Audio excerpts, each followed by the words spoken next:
तो ये 10 electron 10 proton को क्या कर देंगे, न्यूट्रलाइज कर देंगे, एक दूसरे को क्या कर देंगे, न्यूट्रलाइज कर देंगे। तो एक प्लस चार्ज बच जाएगा, यहाँ पर एक प्लस चार्ज बच जाएगा और यही प्लस चार्ज यहाँ पे दिखेगा। समझ गए, यही प्लस चार्ज यहाँ पर दिखेगा क्योंकि 11 चार्जेस हैं। इसको एक बार और समझ लो, 11 चार्जेस हैं। कैसे चार्जेस हैं, प्लस चार्जेस हैं और सिर्फ 10 माइनस चार्ज है। तो ये 10 इलेक्ट्रॉन 10 प्रोटॉन को कैंसिल आउट कर देंगे, मतलब न्यूट्रलाइज कर देंगे। तो एक और प्लस चार्ज बच जाएगा यहाँ पे, वही यहाँ पे दिखेगा। तो इसीलिए कहते हैं कि जब एक इलेक्ट्रॉन निकलता है तो एक प्लस चार्ज दिखता है, 2 इलेक्ट्रॉन निकलता है तो 2 प्लस चार्ज दिखता है।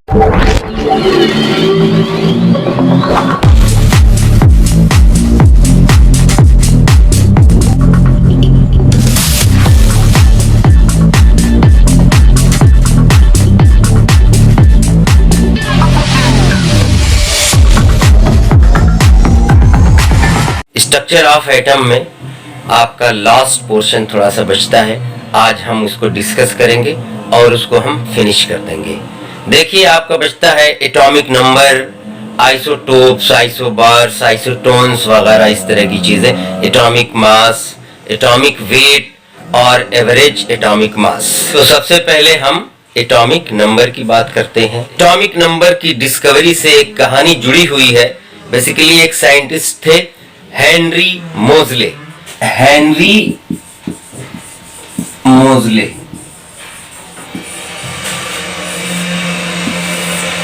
Henry Moseley Henry Moseley X-ray की डिस्कवरी कर रहे थे और उसकी डिस्कवरी करते करते उन्हें एक नई चीज मिल गई जिसे हम कहते हैं एटॉमिक नंबर। एक नई क्वांटिटी मिल गई। ये कुछ यूं ही है जैसे कि आपका कोई सामान खो जाए और आप उसे ढूंढने लग जाएं और ढूंढते ढूंढते ढूंढते जो सामान खोया है वो तो नहीं मिले, लेकिन कोई दूसरी चीज मिल जाए। आपका खोया हुआ सामान नहीं मिला, लेकिन कोई ऐसी चीज मिल गई जो उस सामान से भी कीमती है या फिर उस सामान जितनी कीमती है जो सामान आपका खोया है जिसे आप ढूंढ रहे हैं।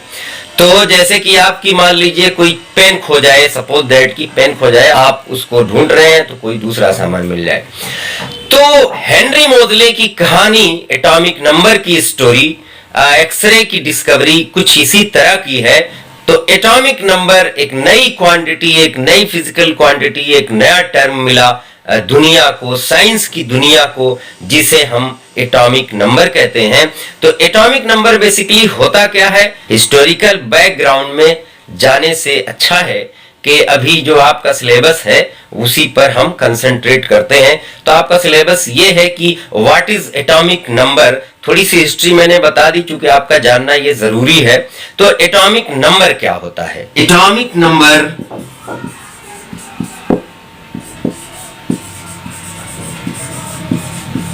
is the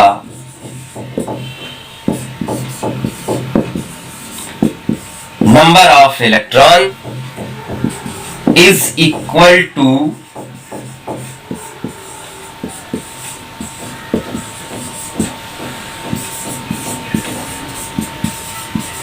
number of protons. Atomic number is the number of electrons is equal to number of protons in neutral atom. In neutral atom. Neutral atom में जितने इलेक्ट्रॉन्स होते हैं उतने ही प्रोटॉन्स होते हैं और वही नंबर क्या कहलाता है? एटॉमिक नंबर कहलाता है। लेकिन जब हम आयन की बात करते हैं तो आयन में ऐसा नहीं होता। आयन में number of protons is called as atomic number, क्योंकि आयन्स में क्या होता है कि आयन में इलेक्ट्रॉन्स घटते या बढ़ते हैं। सपोज एन आयन आयन की बात करते हैं। सपोज दैट कि सोडियम है। सोडियम एक न्यूट्रल एटम है। इसका atomic number Z is equal to 11 है। एटॉमिक नंबर को Z से डिनोट करते हैं। किससे डिनोट करते हैं बच्चों? Z से। और इसमें इलेक्ट्रॉन्स आपके कितने होंगे? 11 होंगे और प्रोटॉन्स भी कितने होंगे? 11 होंगे। जितने प्रोटॉन है उतने ही इलेक्ट्रॉन है, वही उसका क्या होगा, एटॉमिक नंबर होगा। लेकिन सपोज दैट कि इसमें से एक इलेक्ट्रॉन रिलीज हो जाए, यानी एक इलेक्ट्रॉन निकल जाए, तो ये बन जाएगा Na, और यहाँ पे Z इज इक्वल टू आपका क्या होगा, इसको अभी हम छोड़ देते हैं। अब E इज इक्वल टू आपका कितना हो गया, ये तो आपको पता लग जाना चाहिए, क्योंकि इसमें 11 इलेक्ट्रॉन थे, तो एक इलेक्ट्रॉन निकल गया। एक इलेक्ट्रॉन जब निकल गया तो कितना बचा, 10 इलेक्ट्रॉन बचा। और प्रोटॉन कितना बचा, प्रोटॉन 11 ही बचा, क्योंकि प्रोटॉन तो निकला नहीं है, क्या निकला है, इलेक्ट्रॉन निकला है। जब इलेक्ट्रॉन निकल गया, एक 10 बचा, तो प्रोटॉन कितना है, 11 है। और आपको पता है कि प्रोटॉन क्या होता है, पॉजिटिवली चार्ज होता है, इलेक्ट्रॉन नेगेटिवली चार्ज होता है। जैसे कि अगर मैं 11 प्लस चार्ज बना दूं, 1 2 3 4 5 6 7, 1 2 3 4 5 6 7 8 9 10 11, और यहाँ पर भी 11 प्रोटॉन है। यहाँ पर नहीं बनाते हैं हम, यहाँ पर ही बनाते हैं, यहाँ पे बनाते हैं, तब और अच्छे से आपको समझ में आएगा। और इलेक्ट्रॉन कितने यहाँ पे, 10 बचे, तो माइनस चार्ज 1 2 3 4 5 6 7 8 9 10, 10 इलेक्ट्रॉन बचे। तो ये 10 इलेक्ट्रॉन 10 प्रोटॉन को क्या कर देंगे, न्यूट्रलाइज कर देंगे, एक दूसरे को क्या कर देंगे, न्यूट्रलाइज कर देंगे। तो एक प्लस चार्ज बच जाएगा, यहाँ पर एक प्लस चार्ज बच जाएगा, और यही प्लस चार्ज यहाँ पे दिखेगा। समझ गए, यही प्लस चार्ज यहाँ पर दिखेगा, क्योंकि 11 चार्जेस हैं। इसको एक बार और समझ लो, 11 चार्जेस हैं। कैसे चार्जेस हैं, प्लस चार्जेस हैं, और सिर्फ 10 माइनस चार्ज है। तो ये 10 इलेक्ट्रॉन 10 प्रोटॉन को कैंसिल आउट कर देंगे, मतलब न्यूट्रलाइज कर देंगे, तो एक प्लस चार्ज बच जाएगा यहाँ पे, वही यहाँ पे दिखेगा। तो इसीलिए कहते हैं कि जब एक इलेक्ट्रॉन निकलता है तो एक प्लस चार्ज दिखता है, 2 इलेक्ट्रॉन निकलता है तो 2 प्लस चार्ज दिखता है। ये इसका राज यही है। तो इस तरह से आप देख रहे हैं कि इसका प्रोटॉन तो 11 ही है और इलेक्ट्रॉन लेकिन घट के 10 हो गया, तो इसका एटॉमिक नंबर अब क्या होगा। यहाँ के केस में एटॉमिक नंबर प्रोटॉन के बराबर ही माना गया है, यानी इसका जो एटॉमिक नंबर होगा वो कितना होगा, 11 ही होगा, 10 नहीं होगा। और यहाँ पर भी 11 होगा, लेकिन यहाँ पे 11 इलेक्ट्रॉन 11 प्रोटॉन तो एक दूसरे को न्यूट्रलाइज कर देते हैं, इसलिए इस पे कोई चार्ज नहीं होता है। तो एटॉमिक नंबर अब आप अच्छे से समझ गए होंगे, ये है एटॉमिक नंबर का कॉन्सेप्ट। उसके बाद आता है mass number. Mass number, mass number is equal to total number of protons present in the nucleus। Proton क्या होते हैं, प्रोटॉन कहाँ होते हैं, न्यूक्लियस में होते हैं, तो इसलिए लिखा गया present in nucleus, and total number of neutron present in nucleus, present in nucleus। mass number, mass number is equal to total number of protons present in the nucleus and total number of neutrons present in nucleus। तो A is equal to आपका हो जाएगा P plus n, यानी mass number is equal to number of proton plus number of neutron. ये है आपका mass number. एक proton की मास कितनी होती है, mass of 1 proton is equal to 1.6736 into 10 to the power -27 kilogram. अच्छा, मास ऑफ 1 प्रोटॉन तो इतनी है, मास ऑफ 1 न्यूट्रॉन कितनी होती है, तो मास ऑफ 1 न्यूट्रॉन 1.67 या 36 की जगह 48 आ जाएगा इंटू 27 किलोग्राम, ये होती है। तो mass number is equal to हो जाएगा मास ऑफ 1 प्रोटॉन यानी 1.6736 into 10 to the power -27 kilogram multiplied by total proton plus इसी तरह से न्यूट्रॉन की मास, तो ये हो जाएगा 1.6748 multiplied by -27 kilogram multiplied by total neutron. मतलब कहने का ये है कि total proton plus total neutron को ही हम मास नंबर कहते हैं, लेकिन जब हम मास कैलकुलेट करते हैं एक्चुअली तो एक प्रोटॉन की मास से उसमें मल्टीप्लाई करते हैं और प्लस करके उसी तरह से एक न्यूट्रॉन की मास से भी मल्टीप्लाई कर देते हैं, तो एक्चुअल हमारा जो है क्या आ जाता है, एटॉमिक मास आ जाती है, मास नंबर आ जाता है। तो ये है आपका एक्चुअल। लेकिन अगर आपको ये नहीं लिखना है, आप सीधे सीधे लिख सकते हैं mass number is equal to total number of protons plus total number of neutron. आप चाहें तो मल्टीप्लाई कर दे, न्यूट्रॉन से न्यूट्रॉन की मास को मल्टीप्लाई कर दे और प्रोटॉन से प्रोटॉन की मास को मल्टीप्लाई कर दे, तो पूरी तरह से एक्चुअल जो आपका मास नंबर है, एक्चुअल जो एटॉमिक मास है वो निकल कर आ जाएगा।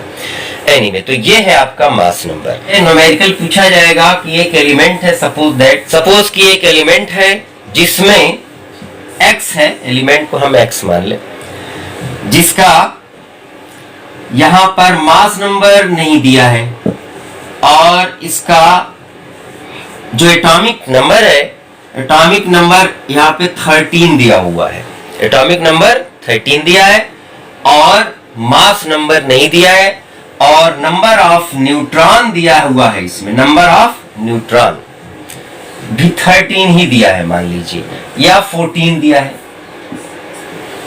न्यूट्रॉन कितना दिया है, 14 दिया है मान लीजिए, 14। और यहाँ पे जो नीचे मैंने लिखा है, यहाँ पे ये क्या है, ये एटॉमिक नंबर है, वैसे भी यहाँ पे एटॉमिक नंबर ही लिखा जाता है। तो Z इज इक्वल टू 13 और N इज इक्वल टू आपका क्या हो गया, 14। तो अब मास नंबर क्या होगा, अब इसका मास नंबर क्या होगा, फिर से एक बार सुन लीजिए सवाल को। टोटल नंबर ऑफ न्यूट्रॉन 14 दिए हुए हैं, इसका एटॉमिक नंबर 13 दिया हुआ है, तो मास नंबर क्या होगा, मास नंबर यानी A इज इक्वल टू क्या होगा। तो देखिए इसको हम सॉल्व करते हैं। पहले फार्मूला आप लिखिए, mass number A is equal to क्या होता है, number of protons plus number of neutron.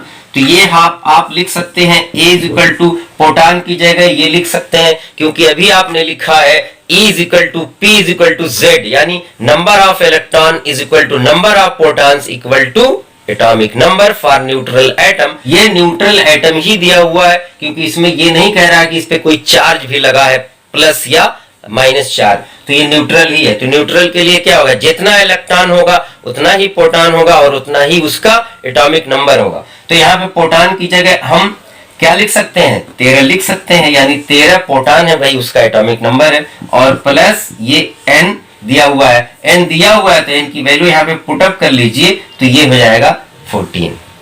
तो इज इक्वल टू हो जाएगा 13 और 14 कितना हो गया, 27। तो इसका मास नंबर कितना आ गया, 27 आ गया। तो इस तरह से हम पुटअप करके निकालते हैं। जैसे मान लीजिए इसमें से न्यूट्रॉन पूछ रहा हो, ये दोनों दिया हो, तब भी आप निकाल सकते हैं। तो न्यूट्रॉन इज इक्वल टू क्या हो जाएगा, स्क्रीनशॉट ले लीजिए, इसको देख लीजिए अच्छे से। A is equal to P plus N। Suppose that कि आपका P दिया है, A दिया और N नहीं दिया, N पूछ रहा है, तो N बराबर क्या हो जाएगा, N इज इक्वल टू हो जाएगा A माइनस P। इसी तरह से सपोज दैट कि आपका N दिया है, A दिया है, P नहीं दिया है, तो P इज इक्वल टू क्या हो जाएगा, A माइनस N। इस तरह से हो जाएगा। तो इस तरह से आप निकाल लेंगे। Okay, isotopes and isobars. Isotopes and isobars. Isotopes क्या होते हैं, पहले आइसोटोप के बारे में। Number first, isotope, different atoms, different atoms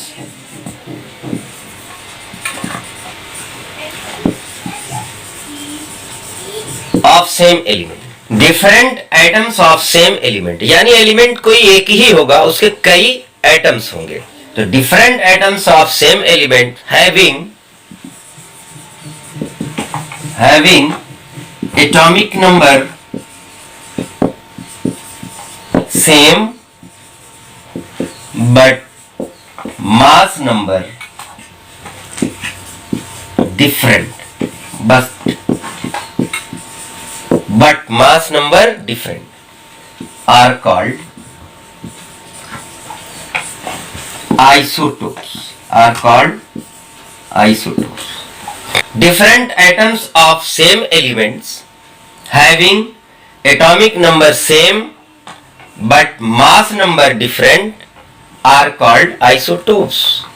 यानी अगर कोई एक ही एलिमेंट हो, उसके कई एटम्स हों और उनके एटॉमिक नंबर बराबर हों यानी एक जैसे हों, लेकिन मास नंबर डिफर कर रहे हों, तो उन्हें क्या कहते हैं? आइसोटोप्स कहते हैं. फॉर एग्जाम्पल के तौर पे जैसे हाइड्रोजन है.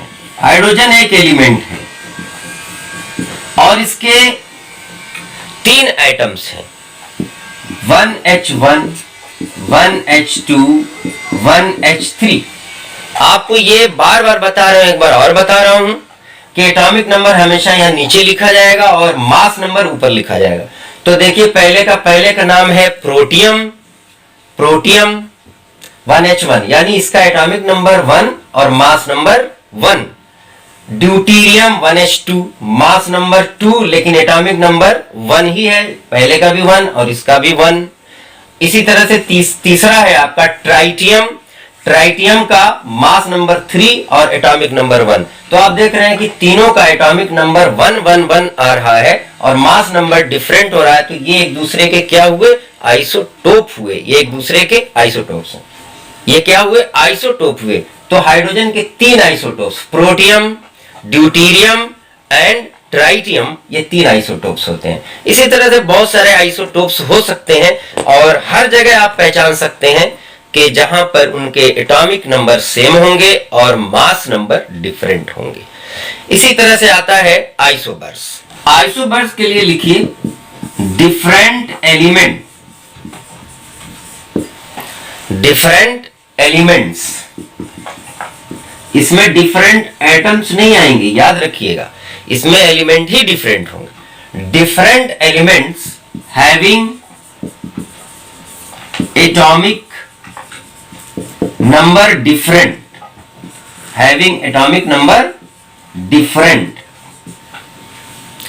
but mass number same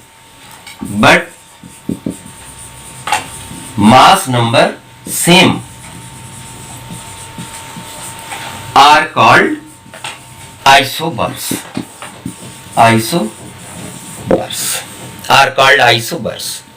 For example, argon, potassium and calcium. Argon का एटॉमिक नंबर 18 लेकिन इसका मास नंबर 40. पोटेशियम का 19 मास नंबर 40. कैल्शियम का 20 मास नंबर 40. तो आप देख रहे हैं इसमें क्या सेम हो रहा है? मास नंबर सेम हो रहा है लेकिन एटॉमिक नंबर डिफर कर रहा है. तो इसलिए इन्हें हम क्या कहेंगे? आइसोबार्स कहेंगे. आइसोबार्स. इसी तरह से एक टर्म और है जो आपकी बुक में तो दिया नहीं है, जो आपकी एनसीईआरटी की बुक में नहीं दिया है लेकिन आता है, बहुत इंपॉर्टेंट चीज है ये, आइसोटोन.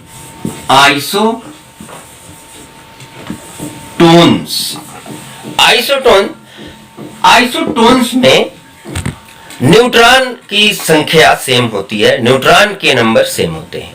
यानी ऐसे कुछ एलिमेंट्स जिनमें न्यूट्रॉन्स एक जैसे हों, न्यूट्रॉन्स के नंबर्स बराबर हों, उन्हें हम क्या कहते हैं? आइसोटोन्स कहते हैं. जैसे आपने सिलिकॉन लिया, सिलिकॉन का होता है 14 और 30.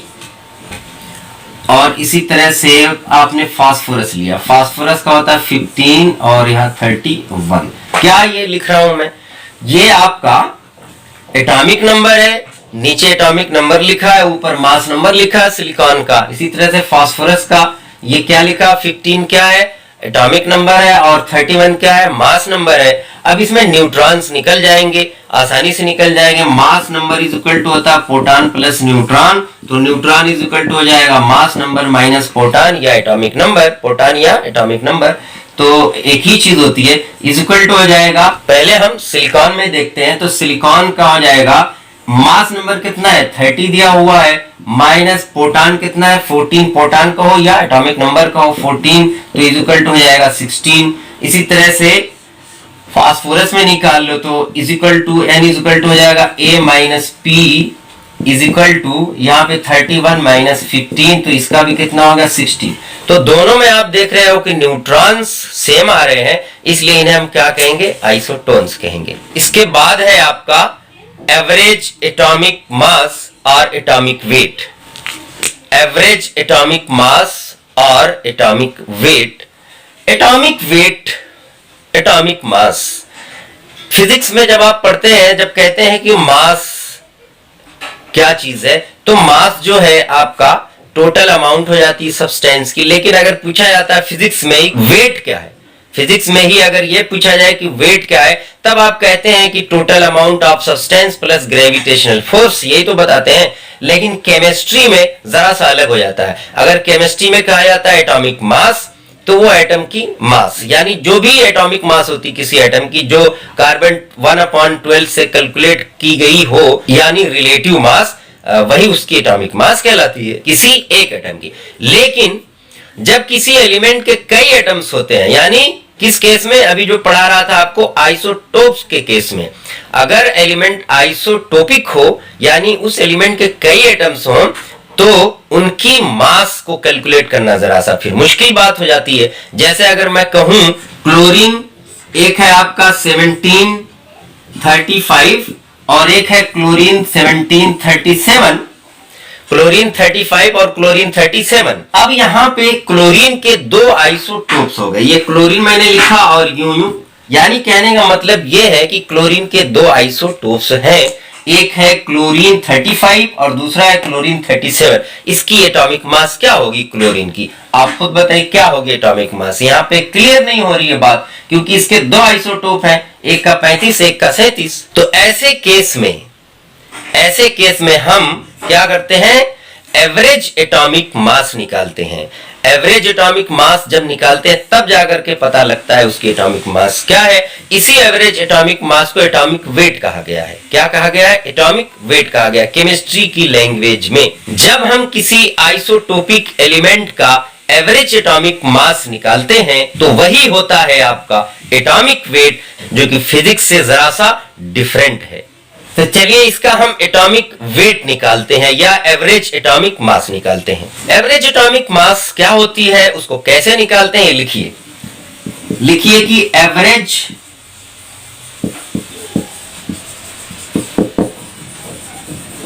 Atomic mass is equal to sum of product of natural abundance. Sum का मतलब जोड़ना, सम का मतलब जोड़ से लिया गया है, प्रोडक्ट मल्टीप्लाई से लिया गया है। नेचुरल अबंडेंस कहते हैं कोई एलिमेंट, कोई चीज इस नेचर में कितनी पाई जाती है, कितनी है, वही उसकी क्या है, नेचुरल अबंडेंस है। उसी को क्या कहते हैं, नेचुरल अबंडेंस। कहीं कहीं नेचुरल अकरेंस लिखा होता है, कहीं कहीं परसेंट ऑफ आइसोटोप लिखा होता है, कई नाम से जानते हैं। तो natural abundance upon sum of natural abundance, NA लिख दिया मैंने नेचुरल अबंडेंस को, NA natural abundance, sum of natural abundance, यानी नेचुरल अबंडेंस का सम मल्टीप्लाइड बाय 100। ये है आपका एवरेज एटॉमिक मास, इसी को हम कहते हैं atomic weight. Atomic weight is equal to average atomic mass. Average atomic weight is equal to average atomic mass, यानी एटॉमिक वेट और एवरेज एटॉमिक मास एक ही चीज है। अब इसको और कैसे एक्सप्लेन करें, किसी एक एग्जांपल के साथ अगर हम एक्सप्लेन करें तो और अच्छी बात और अच्छे से समझ में आ जाएगा आपको। क्लोरीन के एग्जांपल से हम एक्सप्लेन करते हैं। फॉर एग्जांपल क्लोरीन के दो आइसोटोप, क्लोरीन 1735 और क्लोरीन 1737। पहला आइसोटोप कितना आकर करता है नेचर में, ये मान लो 3% करता है, 3 पार्ट करता है। और ये वाला आइसोटोप सपोज दैट के 1 पार्ट करता है। यानी यही इसकी जो 3 और 1 है, ये क्या है, इसी की नेचुरल अबंडेंस है। क्लोरीन के आइसोटोप्स की क्या है, नेचुरल अबंडेंस दी हुई है। अब फार्मूला में अप्लाई कर दीजिए, आ जाएगा। तो देखिए average atomic mass, AAM, average atomic mass, अभी जो जिसका फार्मूला लिख रहा था, sum of product of natural abundance का मतलब क्या हुआ, देखिए कैसे जोड़ते हैं। इस क्लोरीन का एटॉमिक मास कितना है, 35 है, 35 मल्टीप्लाइड बाय इसका नेचुरल अबंडेंस कितना है, ये मल्टीप्लाई हो जाएगा, प्लस इसी तरह से इस क्लोरीन का एटॉमिक मास कितना है, 37 है, मल्टीप्लाइड बाय इसके नेचुरल अबंडेंस से मल्टीप्लाई कर देंगे, 1 है, upon sum of natural abundance, तो ये हो जाएगा 3 प्लस 1 मल्टीप्लाइड बाई 100, तो इज इक्वल टू हो जाएगा आपका, ये देखिए इसकी मास है, इसकी नेचुरल अबंडेंस है, ये दूसरे वाले की मास है, ये उसकी नेचुरल अबंडेंस है, इसका सम ऑफ प्रोडक्ट हो गया upon sum of natural abundance, और 100 से हमने इसको मल्टीप्लाई कर दिया। एक्चुअली ये जो आपका अमाउंट आया है वो है average atomic mass is equal to, ये आ गया 35 और 50, इतना आ गया आपका।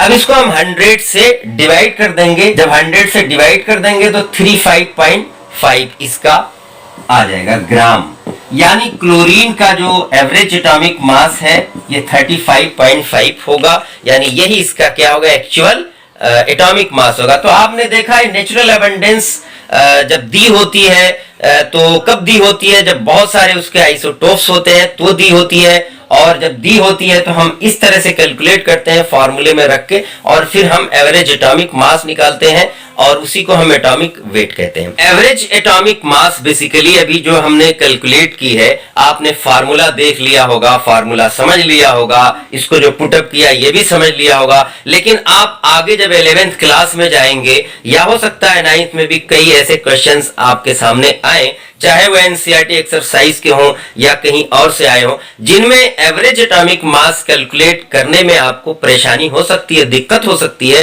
तो मैंने तो अभी बस आपका सिलेबस पढ़ाया है, इसकी प्रैक्टिस नहीं कराई है।